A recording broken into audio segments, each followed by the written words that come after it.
محمد صلی اللہ رسول الکریم اعوذ باللہ من الشیطان الرجیم بسم اللہ الرحمن الرحیم. الحق اسلامک اکیڈمی کی طرف سے اور ورلڈ ریسرچ سینٹر کی طرف سے قصص الانبیاء، تبرکات انبیاء، مقامات انبیاء، تاریخ انبیاء اور واقعات انبیاء پہ جو کورس مبنی ہے اس کی 17ویں نشست آج ہے 17 کلاس. اور آدم علیہ الصلوۃ والسلام اور اما حوا علیہ الصلوۃ والسلام کا چیپٹر کمپلیٹ ہوا ہے. اب آگے چیپٹر ہے حضرت شیث علیہ السلام. حضرت شیث کے بارے میں کیا جانتے ہو کہ حضرت شیث کون ہے؟ کسی کو علم ہے کون ہے؟ کیا ہے؟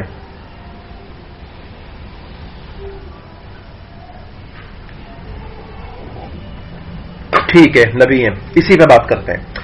حضرت حابیل کے شہید ہونے کے بعد حضرت آدم علیہ الصلوۃ والسلام غمگین رہتے تھے کیونکہ یہ ان کی نسل میں پہلا واقعہ تھا. حضرت شیث کا ذکر کہاں آیا ہے؟ حضرت شیث کا ذکر کہاں آیا ہے؟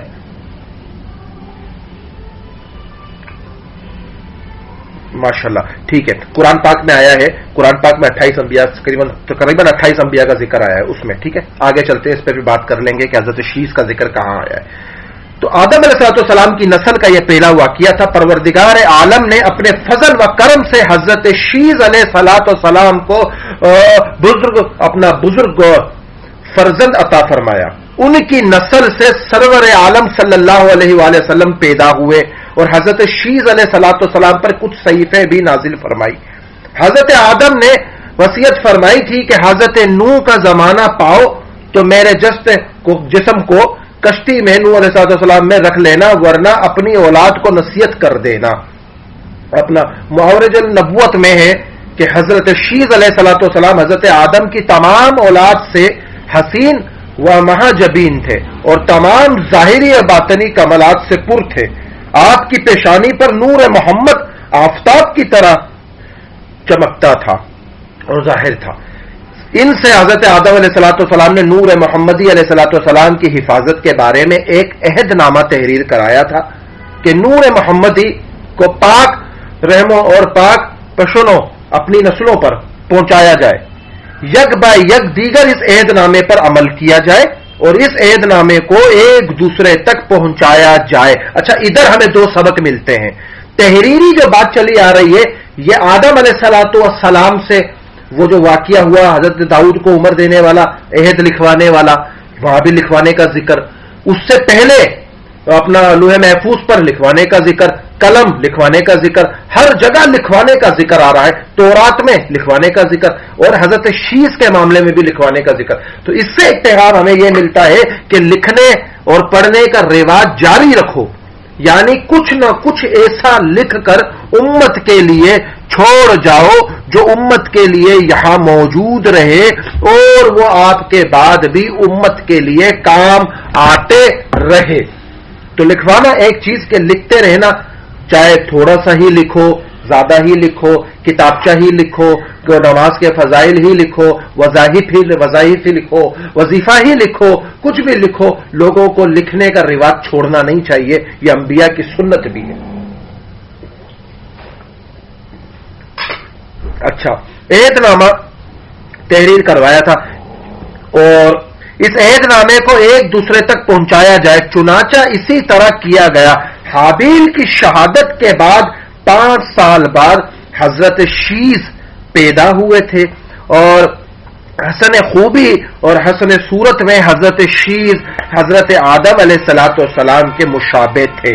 حضرت آدم نے قبل از وفات حضرت شیث کو اپنا ولی بنا دیا تھا، خلیفہ بنا دیا تھا. حضرت شیث علیہ السلام آدم علیہ الصلوۃ والسلام سے جنت کی صف اور ہمیشہ سنتے رہتے تھے، آسمانی صحیفوں کے مضامین میں دریافت کرتے رہتے تھے. اس لیے دنیاوی لذتیں ترک اور لوگوں سے انتہائی تنہائی اختیار کر لی. اکثر اوقات ورد وظائف اطاعت میں مشغول رہتے. نفس ریاضیات اور تہذیب اخلاق ہمیشہ ان کی مد نظر رہتی. اور شیث علیہ الصلوۃ والسلام کے زمانے میں لوگ 2 قسم کے تھے.